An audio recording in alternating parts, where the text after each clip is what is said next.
Okay. What are the key drivers of success for Maersk Line's social media? Well, before we answer that question, I'd like to provide a little bit of background on Maersk Line. The Maersk Line is part of the Maersk Group. They are a collection of shipping and energy companies worldwide. In 2012, they had approximately 121,000 employees and generated 59 billion dollars in revenue. The Maersk Line, which falls under that umbrella, is a shipping container company and they are the world's largest.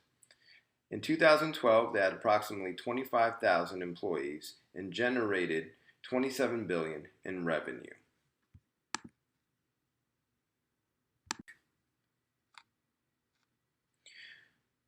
In 2011, Jonathan Wichmann became the head of social media at Maersk Line, and he resided in that position from 2011 to 2012.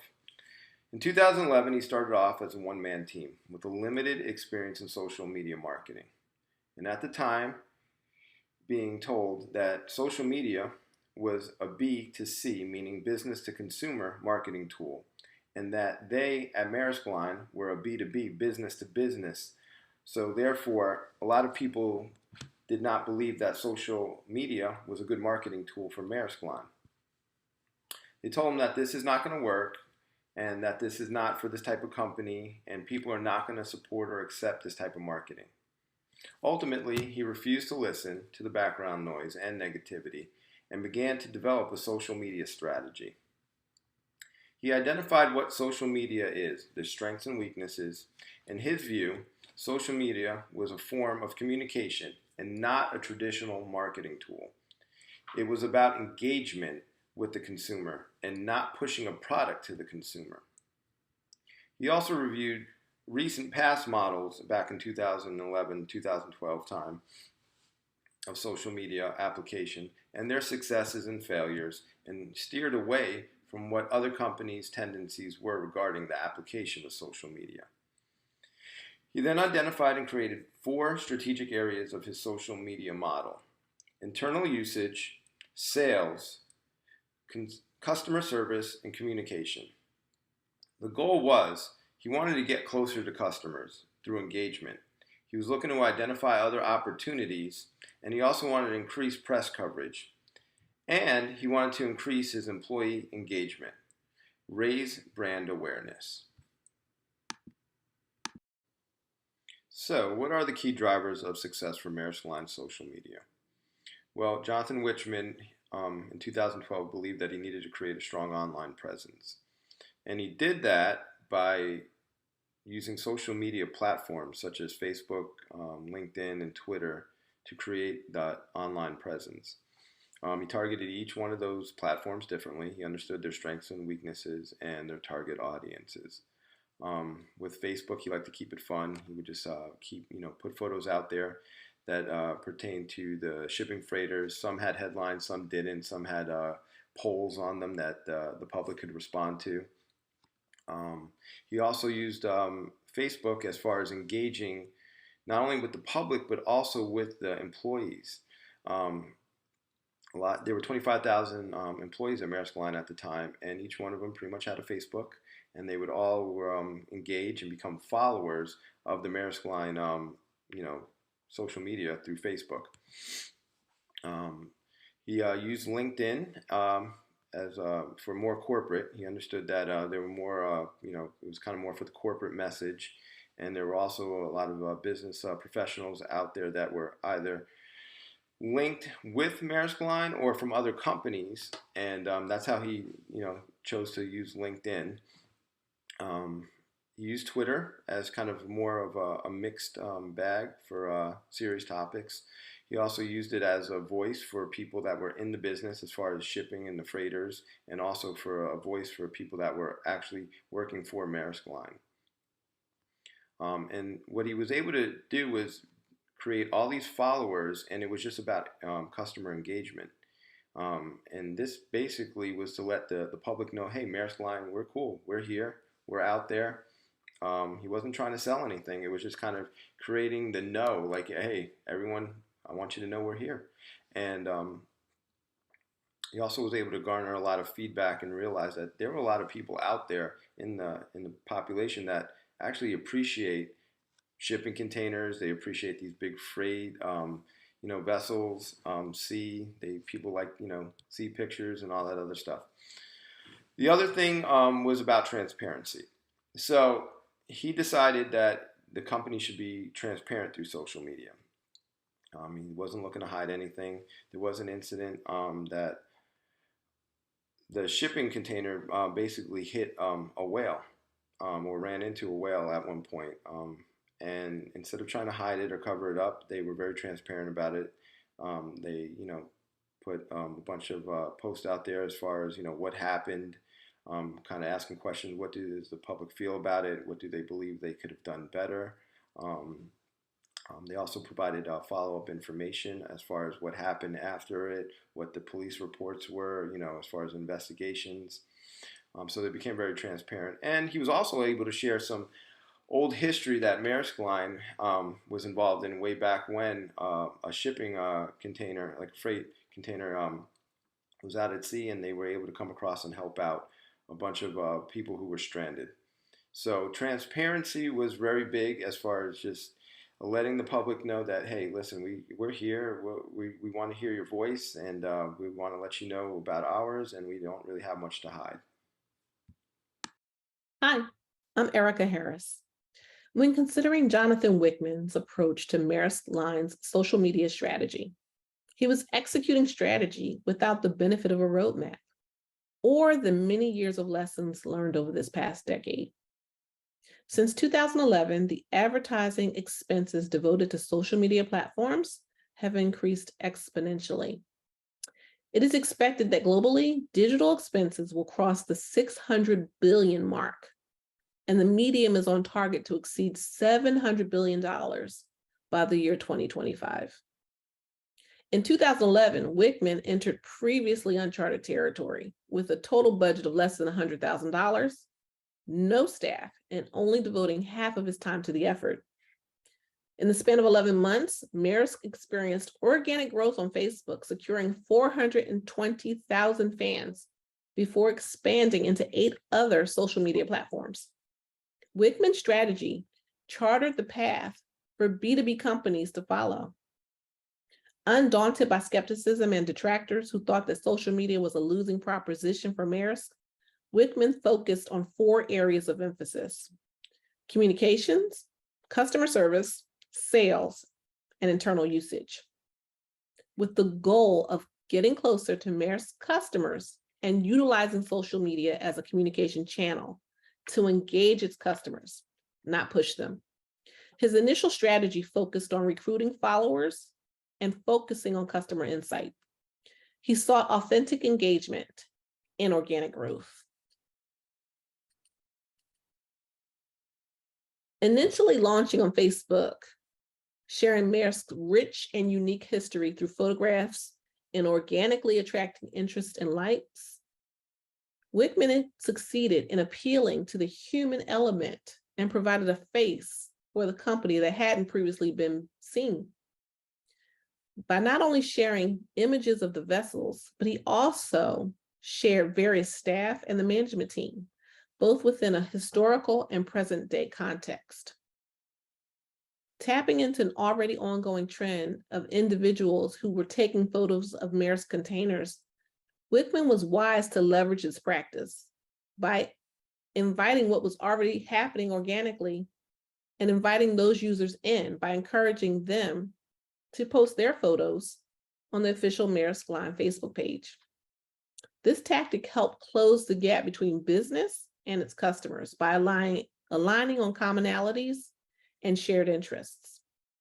They were also wise to use the platform to identify who was engaging, and they were able to identify both customers, non-customers, shipping enthusiasts, and others. Organic growth was also achieved by inviting employees to like and engage with the page, with the understanding that Facebook could be used by its employees as a channel for them to engage with their families and their colleagues. And also for them to post photos of their everyday work, which only added to Maersk's content on social media. Maersk successfully reached NGOs, employees, potential employees, competitors, suppliers, regulatory bodies, and shipping enthusiasts, all via Facebook.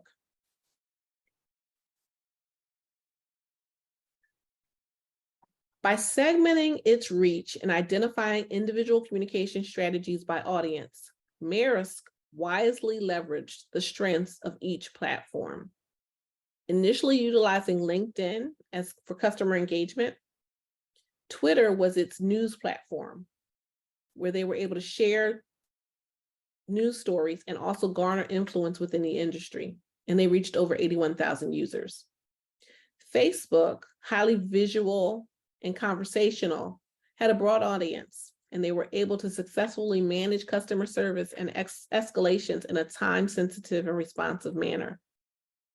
Maersk even went as far as to create its own proprietary social media hub called Maersk Line Social, where they were able to have more extensive stories, and the company was able to exercise more control. Wickman learned the importance of telling the stories, even the negative ones, thus sharing the company's identity with the public. He understood the importance of true authenticity, operating with transparency, and even more importantly, gaining public trust and confidence. Maersk experienced high customer engagement, with individuals liking and sharing stories at a higher ratio of 1-to-1, in stark contrast with the ratio of 10-to-1, which was normally experienced by B2B firms utilizing social media. Overall, Wickman's strategy to leverage social media in a manner that it hadn't been used before proved to be successful, establishing Maersk as a highly respected and trusted leader in the shipping industry and increasing its appeal to its existing and potential employees and customers. Defying industry norms, the company realized first mover advantage in a space that its competitors hadn't yet entered, resulting in increased brand awareness and strong brand recognition, which eventually translated into greater market share and increased profitability. Maersk became viewed as a leader and content creator within the shipping industry.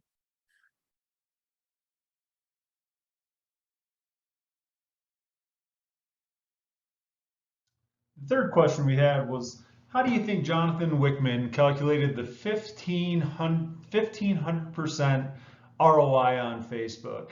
And did we agree with that? Why or why not? The third question to focus on with Maersk is the promotion decisions that Jonathan Wickman made regarding social media and specifically Facebook. To calculate the ROI on social media, it's crucial to establish pre-objective benchmarks. They define current social media performance and help to measure the success of any campaign. Pre-objective benchmarks measure key metrics that are important to the campaign, such as followers, engagement rate, reach, and conversion rate. They provide a context and a reference point for future measurement. Setting these will help to show where you are succeeding and where you need improvement. It's easy to set benchmarks based on the company's past performance and the performance of the top competitors in your market. The objectives that Maersk used were awareness, attitude, sales, loyalty, awareness of the brand, the attitude of the customer, and their employees. The recognition on social media led to more sales and loyalty from their customer base and their employee base. Post-objective focus is also important, and some of the points are the same as the pre-objective benchmarks. Recall is one of the most important factors during any marketing campaign. Recall is the ability of users to remember and retrieve information about the content or products that they have interacted with on various platforms. Recall can refer to both positive and negative experiences that can impact future behaviors, such as engagement, purchase intent, or loyalty. Attitude regarding post objectives at Maersk would be the way individuals on that social media page express themselves and also the company. Purchasing would be a tough metric to value through Facebook, considering that only 22% of the customers on the site were actual customers. And of those customers, how many actually control the contracts that would be able to suggest using Maersk as a transportation option? The last post objective is loyalty. Loyalty to the brand and the culture of the company. What is the company features from all aspects keep them loyal as a follower and as a customer.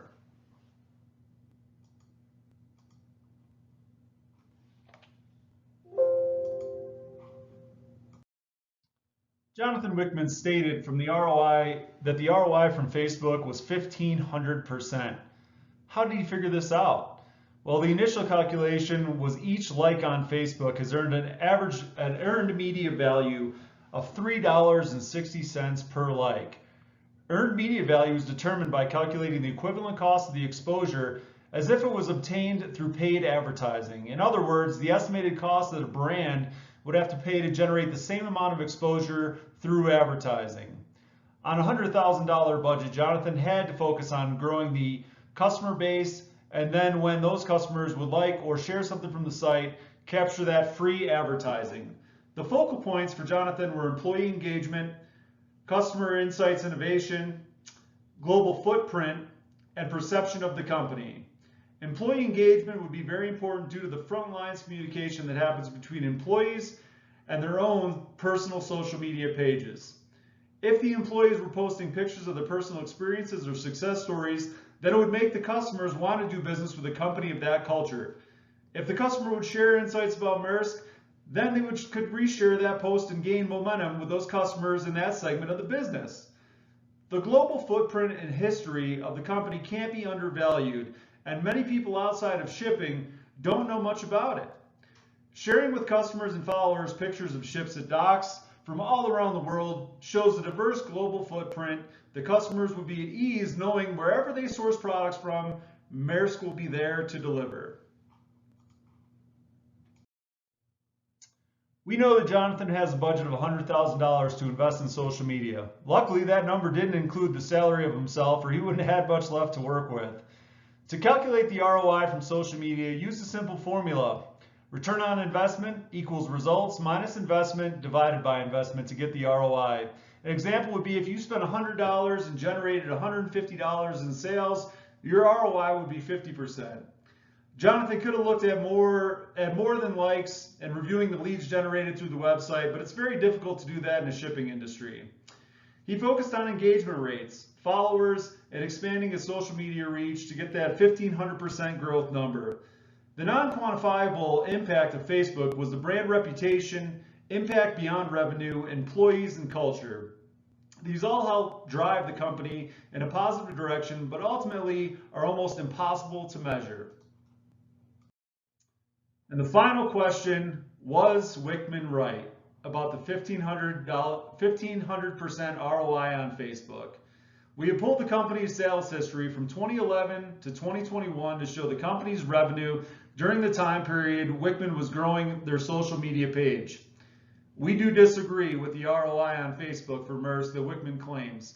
If you review the sales, they actually took a large dip after the 2012 campaign and took roughly 5 years to recover.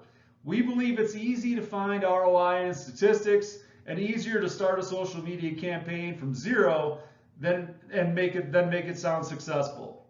The truth is that with a large company like Maersk that operates globally with mainly contract business, social media is not enough of a driving force to sway the sales needle one way or the other.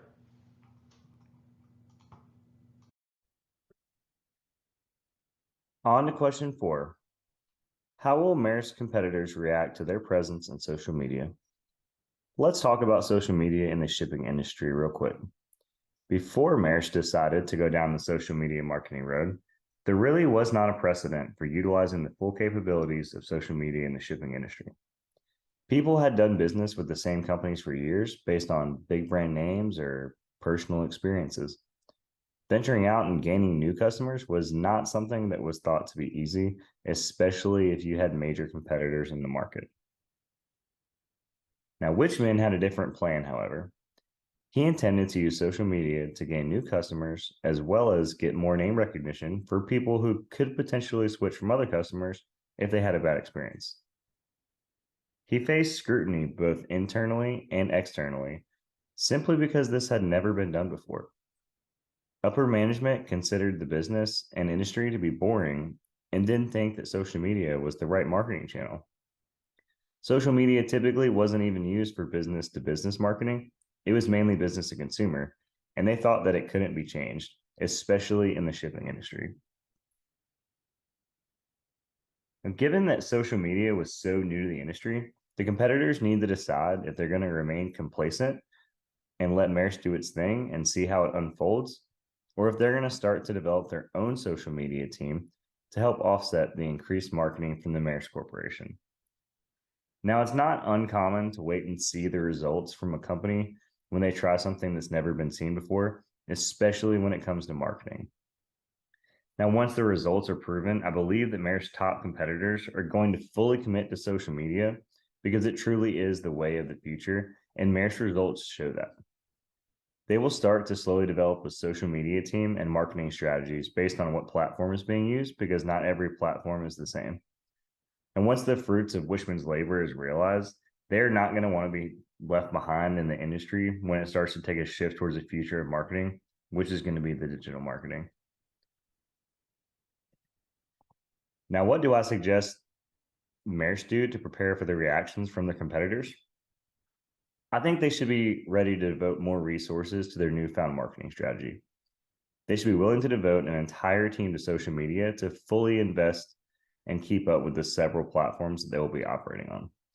One person is no longer going to be able to keep up with the demand once you have 7 or 8 platforms that are reaching 400,000, 500,000, a million people, especially if you're having customer inquiries, as well as people reaching out to you, trying to ask questions or see why something didn't work right or whatever.